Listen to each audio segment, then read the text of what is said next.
In this video, I will show you how to import Google password to Microsoft Edge. So let me show you step by step how to import your password. First up, after you open up the Microsoft Edge browser, go to this three dot, go to settings. So now go to this profile. Under the profile, scroll to down. Click on this import browser data. So click on this option import.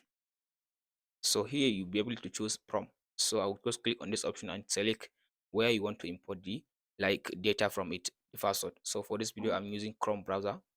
I want to import it from my Chrome browser. So click on this profiles. Now select the profile you want to import from it. So here are different profiles that are logged in on my Chrome browser.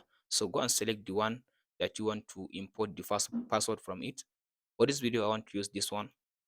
After you select the profile name, so make sure the profile has like the Google account you want to import the password from it. So I'll select this one. It has the Google account that I want to import the password from it. The next thing, now go ahead and uncheck this one. Uncheck. So uncheck all this one, and after you uncheck all this one, now select this one, password, save password. So the next thing to do, after you select the next save password, click on this import button. So from there, now it will ask you to verify. After you finish the verification, from there it will import your password into your Microsoft Edge browser from your Google account, which was logged in on your Chrome browser before. Hope this video helps. Like, subscribe. Thanks for watching, guys. We'll meet in the next one.